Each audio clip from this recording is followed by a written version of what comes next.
This message comes from Insperity, because how you HR matters. From payroll and benefits to HR compliance and talent development, helping your business move forward with confidence. Learn more at Insperity.com/HR matters.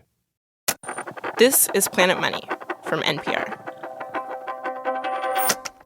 I have never heard my Planet Money co-host Erica Barris this nervous before. Hello, Erica. I'm in the car. Okay. Can everyone in your car hear me? No, this is between you and me.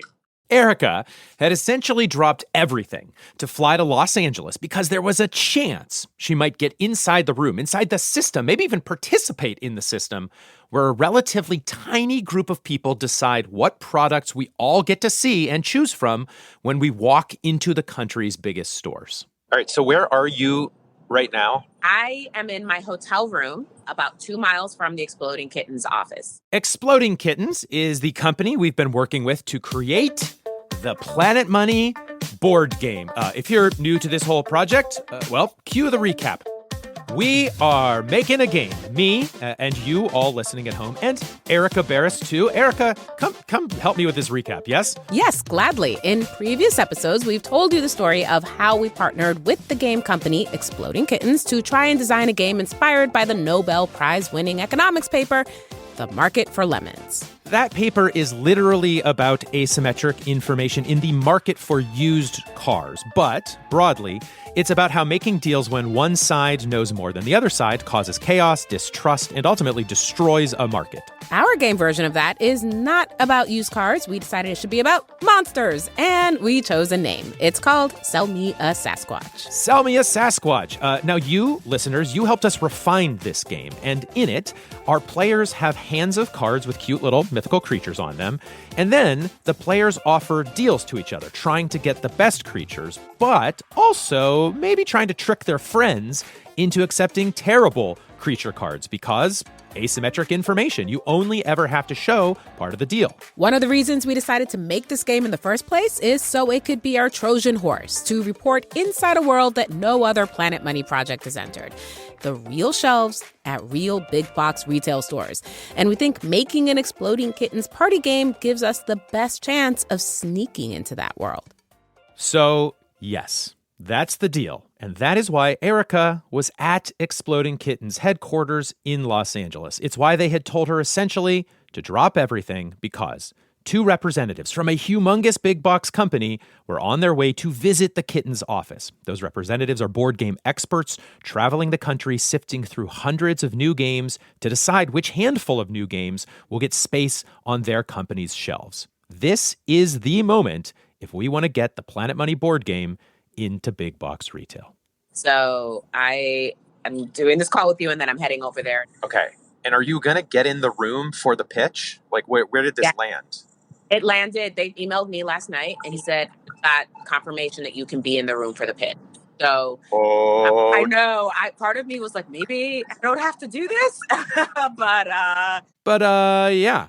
Erica was not just going to be in the room. She was going to have to do the pitch for the Planet Money game. This is a pretty big deal. I'm trying not to think how much of a big deal it is and how much work has gone into. It's really big. Is it helpful if I remind you how big it is? No, it's sort of the whole thing. It's not. I have a pitch, though. I talked myself through it a few times. I was sitting on the airplane, kind of mumbling to myself, being like, and the thing you got to know is our devoted audience. I was just like, yeah, I got this. I have arm movements that are going to happen. So, okay. You got this, Erica. You got this. All right. Bye. All right. Bye. Hello and welcome to Planet Money. I'm Kenny Malone. And I'm Erica Barris. And today on the show, we are going inside the secret room that could make or break our Planet Money game. And inside the minds of the people who decide what gets to be in big box stores. We get a once-in-a-lifetime front row seat for the Shark Tank way that essentially all the store shelves get filled at... Oh, right. Also, we will explain why we cannot say which specific big box retail company we got unusual access to. Stay tuned.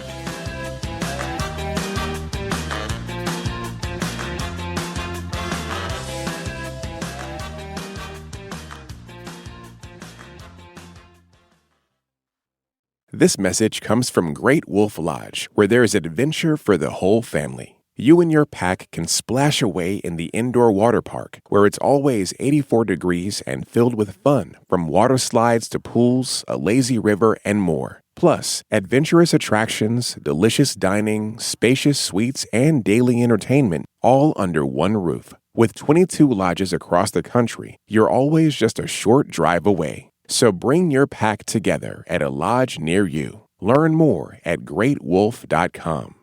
This message comes from Schwab. With the new Schwab Teen Investor Account, teens can gain hands-on investing experience and build positive money habits. It's an account co-owned by you and your teen, so you can monitor and engage with the account while your teen learns how to invest and manage money. Learn more at schwab.com.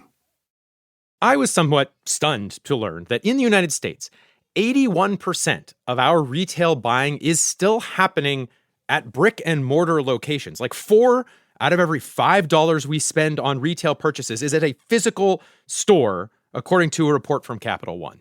Walmart and Kroger and Costco and Home Depot and Target are still huge parts of our economy and our lives. And the secretive world of big box has been a place we've never gotten an inside look at. You know, when the Planet Money team made a t-shirt from scratch, we did not sell it through Walmart. When we launched a record label, the vinyl record for the Inflation song was not on shelves at Target. And when we rescued a forgotten superhero who was then licensed for a cheese product, sadly, Costco did not offer to carry 5-pound blocks of microface aged Gouda. But seriously, big box is still this hugely important corner of American life that we just haven't had the chance to understand. No, not until now, hopefully. The Planet Money board game project is the first serious chance we've had to try and follow a product into the real world, into big box in this way. And it's part of why we decided to make a game in the first place. And before any of that can happen, Erica was going to have to convince a big box company to take our game. Okay, so I'm here.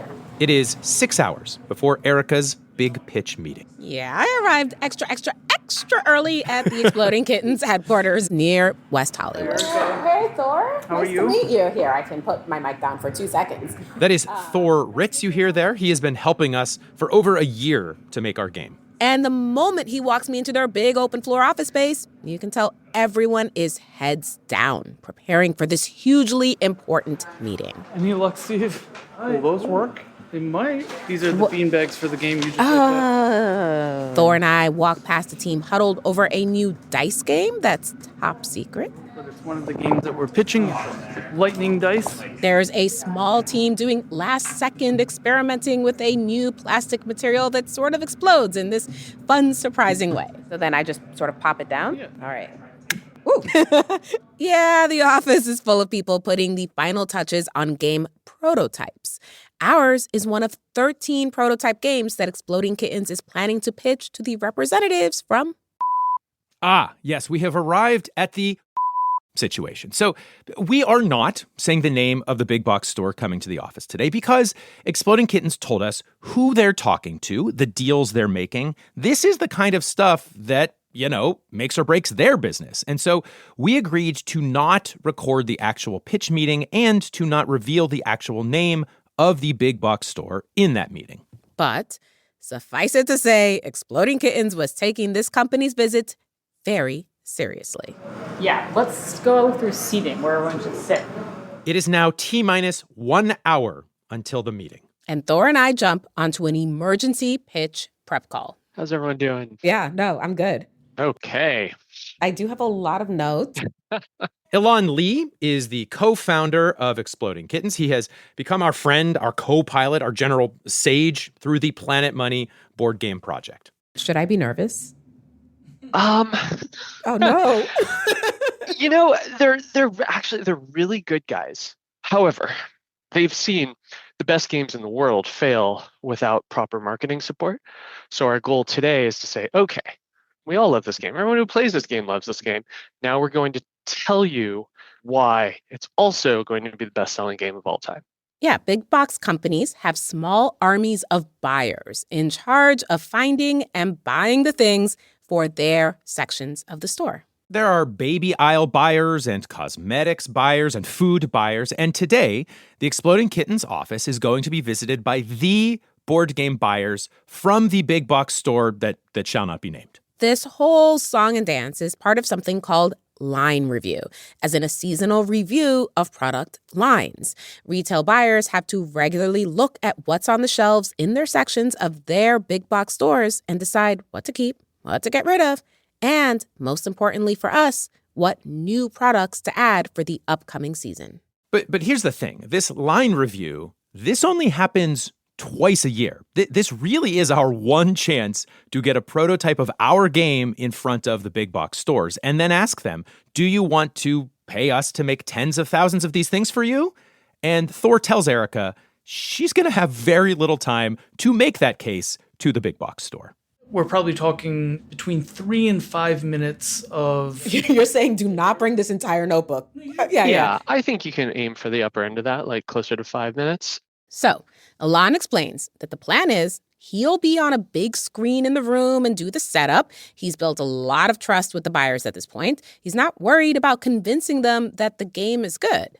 What he cannot do, though, is be beloved co-host of one of the most listened to podcasts in the country, Erica Barris. Stop, go on. Although, for real, though, this is kind of the whole ball game right here. We partnered with Exploding Kittens in part to optimize our chance of getting into big box, but they partnered with us in part because the big box board game world is getting more and more competitive. So Erica's job is to tell these buyers about our advantage, about Planet Money, our incredible audience, our history with projects, and frankly, just to keep their attention. Do they have tells? Like they touch their nose? You're like, success. Keep going, keep going.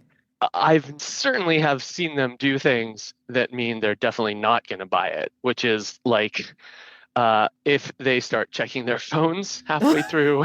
Oh my God, that's so terrible. Yeah, we've seen all of that. They take countless of these. Like, we are just one of many people that they do the same sort of meeting with. So yeah. Like this is it, right? We have like 7 more minutes before, and then that's it. Whatever we figure out now, that's what we need for the room. So what else should I know? Don't be nervous. Smile. They have a very, very difficult job because they're trying to tell the future, and that's not possible. So a lot of times, what the best tool they have is to bet on the person instead of the game. And so they want to see this person is going to devote themselves to make it successful because ultimately that's really all they can bet on. This is going to go great. Don't worry about it. Yeah, right. Don't worry about it. Thanks a lot. Well, I'll talk to you both soon. All right. See you soon. Bye. And with that, I go find an empty little room. Our podcast is, of course, the big part. Went over my notes. Our listeners are the best of us, which is a great thing that Kenny said earlier, until they called me in. Okay, is it time? Yeah. And I turned off my recorder. Here we go.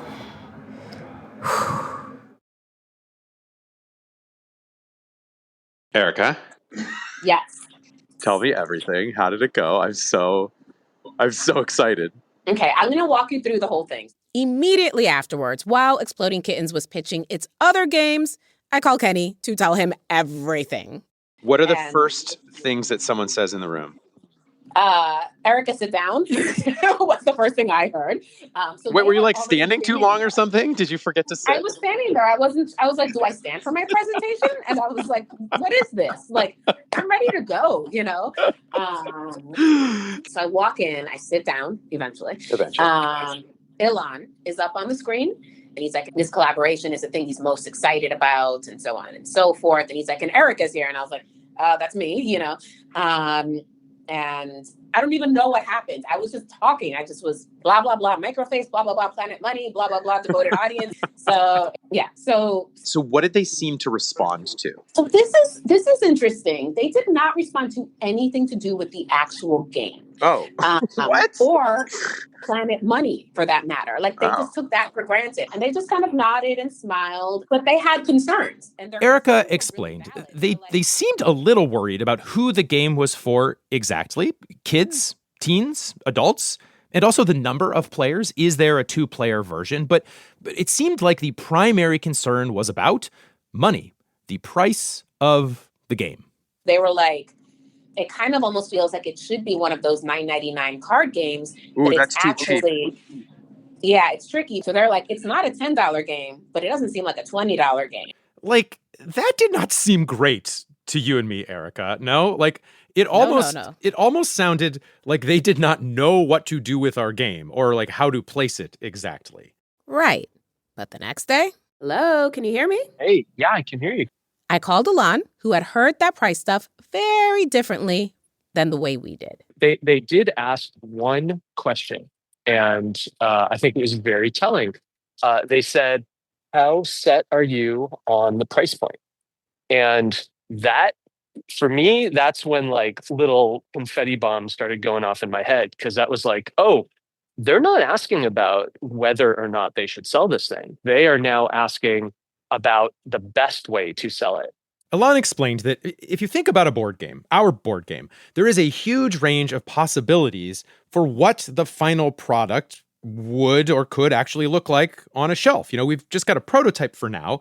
And at its core, our game is really just a deck of special cards. So there's an incredibly cheap version of that game, I suppose. It's just like, I don't know, here's a deck of cards like Uno. On the other end of the spectrum, it's way more fun if we could afford to include a little figurine of like a Sasquatch to help keep track of turns. Yeah, little vinyl guy. I would love that. Why not? Tokens for points and maybe like... little metal tokens, like little clinky clanky. I love it. And maybe like a bigger, nicer box to hold all of that stuff. Right now, the game is still a prototype. So this pricing decision, it will ultimately determine all of that stuff. We will, to some extent, change our per unit production cost to meet the price point we choose right now. Yeah, I mean, what it all comes down to is once you set your price, it is very hard to change. Yeah, like once the product is on the shelf, it's very hard to change a price. Because if you raise your price, that's suicide.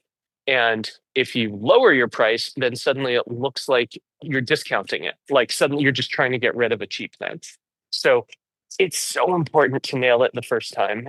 We're really setting the stage for the entire global market for that product by picking one price one time. What is the next step? Actually, let me ask you that. What is the next step? Oh, well, next steps, unfortunately, are waiting. Now we wait.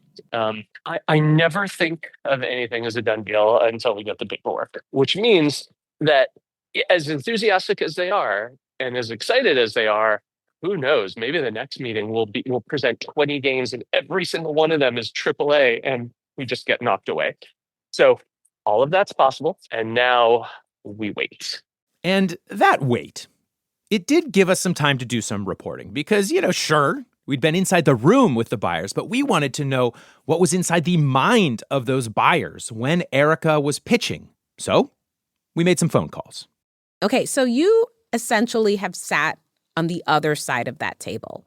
Like, I come, I give a pitch. You're the one who sits on the other side. Yes, correct. That was me. Okay, it wasn't literally him. No, that is Matt Adelman. But his job was exactly like those people I sat across from.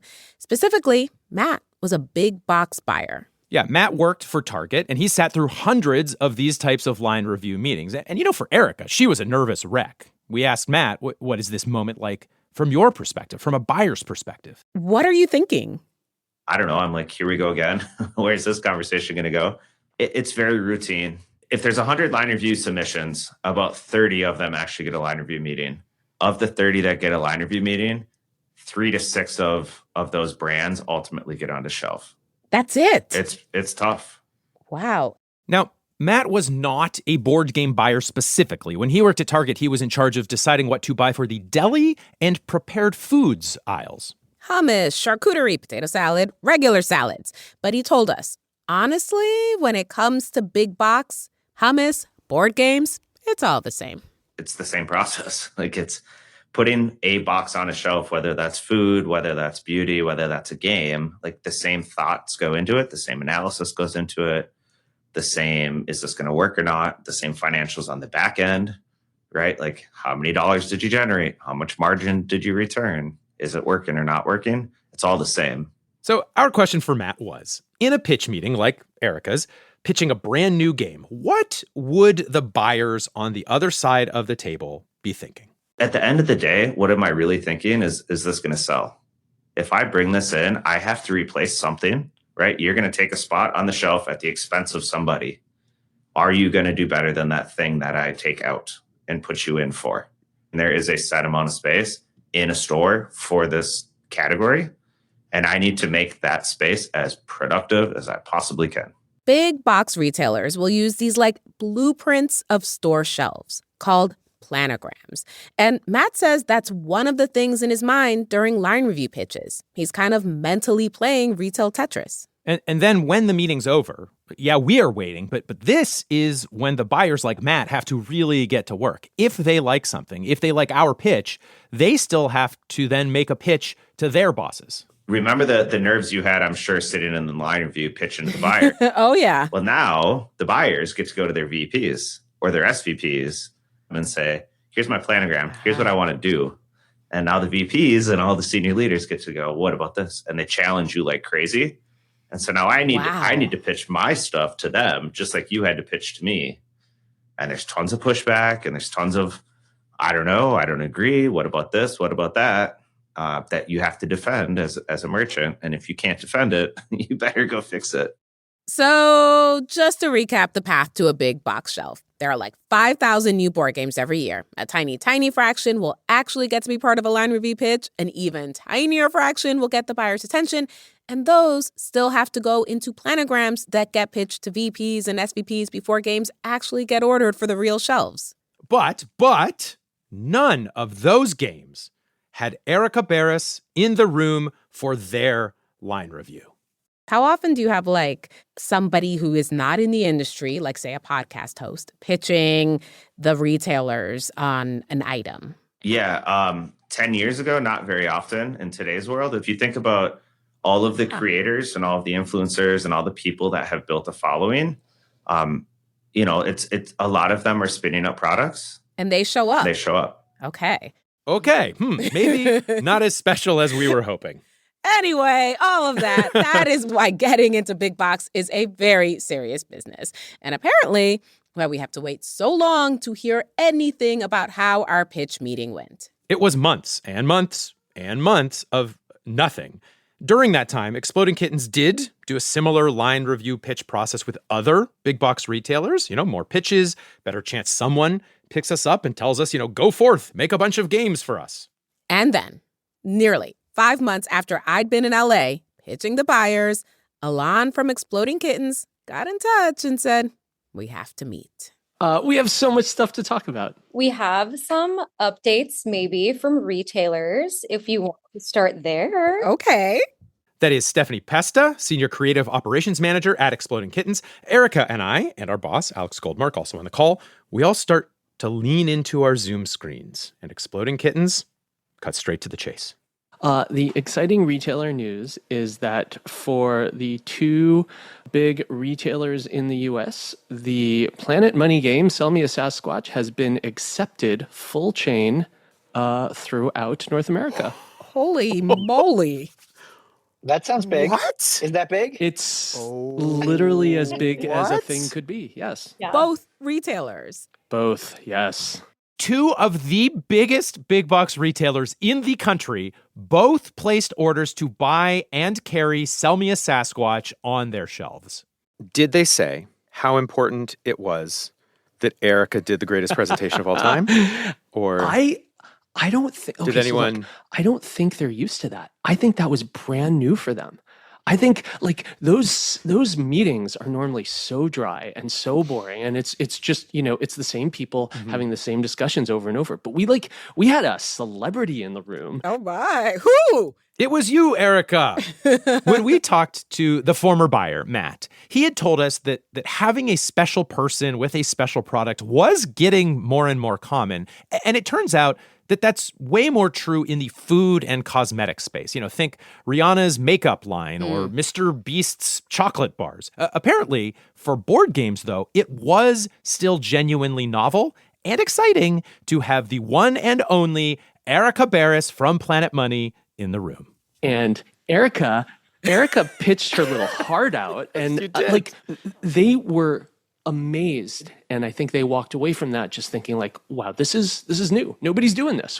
This isn't the same meeting we've had 20 times before. I have no memory of anything that happened in that room. So, yay.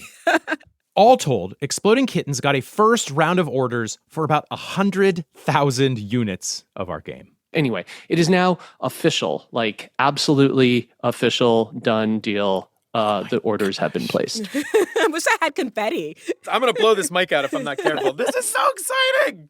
Yeah, there's all kinds of things that come next. Oh. But none of those happen until those boats get on the water.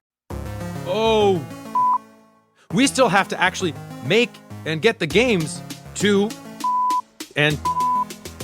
After the break, a whole new clock starts ticking. Plus, where you can buy the game, how much it costs, and why we really, really hope that you appreciate our purple box.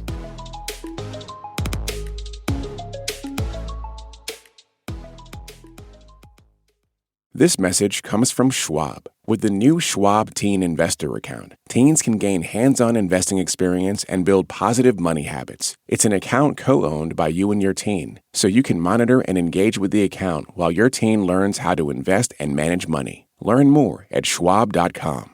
This message comes from Capital One. Capital One offers checking accounts with no fees or minimums. What's in your wallet? Terms apply. See CapitalOne.com/bankguy for details. Capital One N.A., member FDIC.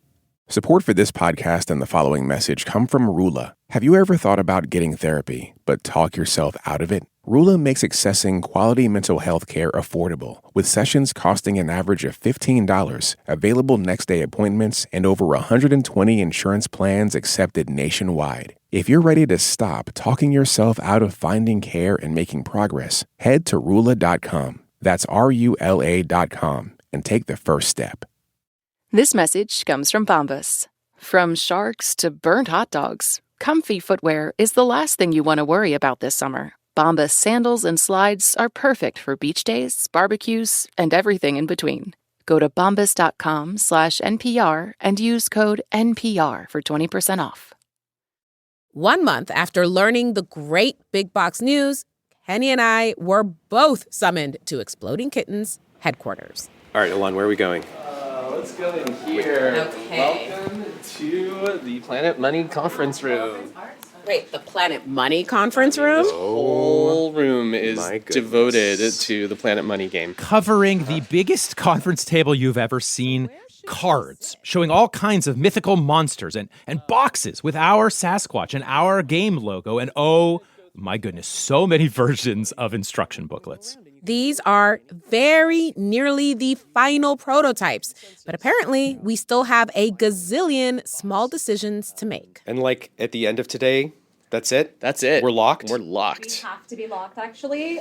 We need to send files to the factory tomorrow. Oh. So this is a speak now or forever hold your peace moment. Oh, okay, tomorrow. Why the rush? Well, Chinese New Year is a big reason, apparently. Right. So the day we got the news that the two big box retailers wanted our game was Monday, January 12th, exactly 36 days before the start of the Chinese Lunar New Year. Lunar New Year is a massive event for the global economy. Chinese factories often shut down for 2 or 3 weeks, and leading up to the shutdown, factories start to slow production for even more weeks. And then following the shutdown, it's even more weeks until all workers are back and factories are running full force. Exploding Kittens told us if we wanted our game to be done and in stores in time for the holidays, we needed to be ready to go for that post-Lunar New Year factory restart. And Exploding Kittens had a spot in the factory queue, and we needed to make sure we did not miss it. We had the narrowest window. And so began one of the most frantic home stretches of a project I can remember. 24 hours to get the game files to China and a mad dash to handle a bunch of other tasks. Which is why we have brought into the studio this egg timer, just to give you all listening at home a sense of the stress and the chaos and also the learning about taking a product to market that we experienced as a clock, a time bomb really, ticking towards our due date. So many tasks we still had to get done. Here we go. Task 1. Shall we look at a spreadsheet? The answer is always yes, we want to look at a Contracts. Like, how much money will NPR/Planet Money make off this thing? The thing that we will eventually negotiate is this number here that you're looking at, royalty, but before royalty deals, licensing deals. For board games, that tends to be like 3 to 7% of something called net revenue. After months and months of negotiating, we landed right square in that industry standard, with though, a couple of sweeteners, I will say. Yeah. For one, we get a small guaranteed upfront fee. But more importantly, our royalty percentage goes way up if our game is a runaway hit. When we hit 200,000 units sold, with your help, of course, our royalty nearly doubles. Yeah, we built in that incentive so that the more we sell, the bigger cut Exploding Kittens gives to NPR. Now, if 3, 5, 7% sound like small percentages, it's because Exploding Kittens takes virtually all the risk in this deal. They are eating the cost of development and prototyping and manufacturing of this game. They're starting in the hole for all that money. Yeah, when the big boxes and other companies actually start paying Exploding Kittens for games, then we get to scoop our cup into that sweet, sweet stream of money and take our percentage, minus a relatively narrow set of expenses that have to do with the selling of our specific game, basically. Yeah, like maybe we offer customers a rebate at some point, or maybe we end up paying for a fancy display and the end cap, at the end of the aisle. It's you're paying rent. Like they literally charge rent so this for is those shelf placements. Payment. Exactly. Yeah. Okay. Yeah. Okay, task 2, game price. We were worried that Big Box was seeing us as a cheap $9.99 card game. Apparently, Exploding Kittens had also been worried about this. We fought that fight fiercely. Definitely. That's Kelly Voplik, VP of Creative Operations, Exploding Kittens, by the way. We're looking at it's a $20 price point.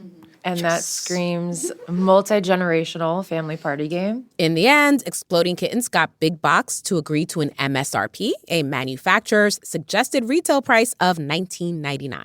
Does that result in more profit for us, or? It is possible for that to result in more profit for us, but we opted to spend that money on the product. I mean, I would have done the same thing. Yeah, we poured all of that increased price into making a nicer version of the game. We splurged on a high-quality material for the cards that Alon loves. We upgraded to a higher quality box that signals, this is a game that requires a little time, and it's worth it. And it meant we could afford to make our box the Pantone purple, not just everyday purple. The Pantone purple. This is kind of getting in the weeds of like art, but this is printing CMYK 4C.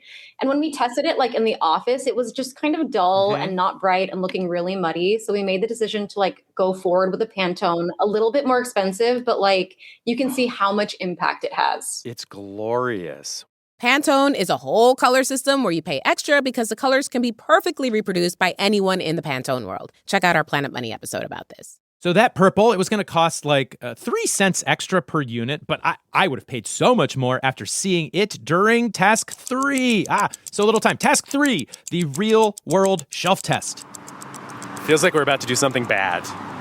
Yeah, it does. It feels like clandestine somehow, but I mean, it kind of is. Yeah, I guess You're so. about to hijack some very valuable store shelf. Before Exploding Kittens starts printing any game, they, often Alon, will sneak into a big box store. It's going to be Spot right okay, here. you just put it up there. And just put their game on the shelf to just see. Okay. Does it stand out enough? Too much? Does it read well from far away? Does it look okay when it inevitably gets knocked over? Or get shoved back into the shadows of the shelves? I would argue that still stands up in shadow, which is a tough position to be in. The lighter colors on there still pop right out. Do you see anything else that's our Pantone purple? Nothing. That's really interesting. Is that good or bad? Really good. Really good. It is very hard to go through this process and get a definitive, yes, we're doing it right. Right. I think at the very least, we can definitively say this is not broken. Okay, we're running out of time here. Speed round, Erica. Task 4, box finish. We decided to switch the box from glossy finish to matte finish to signal grown-up game. Apparently, kids' games have been using glossy finishes as a fancy cover-up for the fact that they skimped on cardboard quality and spent on expensive plastic toy things for the game. So much to do. Task 5. What's on the back of the box? At the 11th hour, we land on a comic strip format. I think we need a speech bubble here. Back of the box just has to explain enough about the game to give people the feel of the game. Tasks 6, 7, 8, 9, 10. Tweaks to the instructions. A QR code to send people to our board game podcast series. A different QR code that sends people to a video that sends you to a video of the game. And we didn't even tell you about the long discussion over punctuation on the front of the box. It's true. There was a long discussion. I do think that period has to go inside the parenthesis stylistically. We have this argument every single day here. After all of this was done, Alon and the Exploding Kittens walked us over to a gigantic bell in the middle of their offices. This is the bell that they ring when they finish and ship a game, and they felt like it was our time. All right, do I say anything? Is it like blowing out a birthday candle? We did it. We did it! The source files for our game, Sell Me a Sasquatch, were sent off to the factory in China, and very soon after that. Oh my gosh. It's all there, Tori. So, Kenny, this is the machine I was telling you about. I was FaceTiming with Exploding Kittens global sourcing person, Tori Welch, from the floor of the factory in Shanghai. And all of that noise, that is the sound of thousands and thousands of our game coming off of the printing press, cards and boxes. And she is specifically showing me the tool that the factory has for quality control to make sure that our Pantone Purple is exactly right. It's going to scan and tell you whether or not it's the perfect purple. Oh my gosh, it's the purple meter. Can he show me? Can he do this? Sorry, I blew my God, this is so exciting. So, oh my gosh. It's so loud. It is so loud. And there is your they've got the swatches. There's the Pantone swatches. Oh my gosh. Okay, so they're pointing at the Pantone. And swatches. look, maybe it was the fact that it was like 2 a.m. my time. But seeing this tiny portal to the other side of the world, to our game, choked me up a little bit. 4 months later... Wait, where are the board games? I walked into a big box retailer with my 6-year-old daughter. Oh my goodness. All right. There it is. You can get it. Here, turn around and look up at it. Point to it. Oh, yeah, that's the game. The game that everyone at your school wants? No. No, you got to say yes. Yeah. And listen, we still cannot say exactly which big box retailer I got into the room with. But what we can tell you is the Planet Money Exploding Kittens game, Sell Me a Sasquatch, is now available on shelves at Target and Walmart and lots of other places that sell board games, including the NPR shop. Oh, wait. We saved the best news for last, Erica. That's right. You, listeners, you are in this game. Not only did you spend hundreds and hundreds of hours testing prototypes of this game, and sending us your incredibly useful and thoughtful feedback, but you also sent us more than 1,000 amazing ideas for what mythical creatures we should include in this game. We love them so much. The local cryptids you told us about, the deep-cut econ cryptids you invented. And here is a sampling of what successfully we convinced Exploding Kittens to include in the actual game. You're going to find the Veblen, the Bull Bear, the Laugher, if you know, you know, the Ogo Pogo. Send me notes about pronunciation. I totally accept them. I'm sorry. And Australia, you came out preposterously strong for this challenge. And we've seen you, and we have included the Drop Bear, which is a very real thing that you should be scared of in Australia. When you buy the game and look at the cards, you will see that Exploding Kittens included a little symbol on those cards so you can see which ones came from you. We are so proud of this.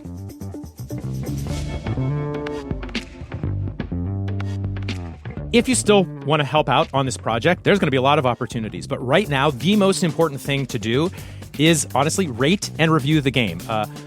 Verified purchases matter a lot more in the rating and reviewing system. And so if you buy the game, review it where you bought it, and host a game night. Tell your friends about it. Be a smug econ person and trick them into learning the econ, and then you can produce the paper, The Market for Lemons, and then read from it to them. It'll be a blast. And, send us an email. Maybe we'll zoom into your game night. Who knows?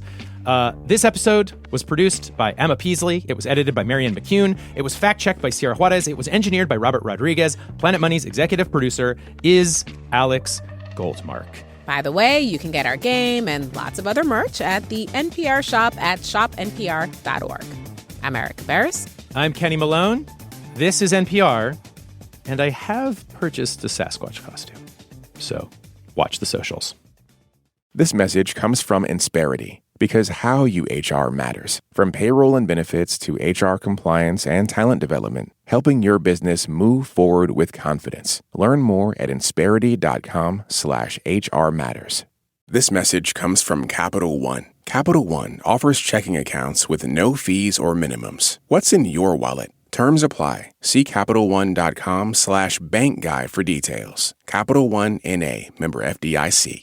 This message comes from Capella University. You know that feeling when there's a spark building inside you, that you were meant for more? That's your own drive pushing you towards what's next. Capella University gets that. With their FlexPath learning format, you can set the pace and earn your degree without putting life on pause. You've built experience and know what you're capable of. Now, this is your time to turn that momentum into more. The only real question is, what can't you do? Learn more at capella.edu.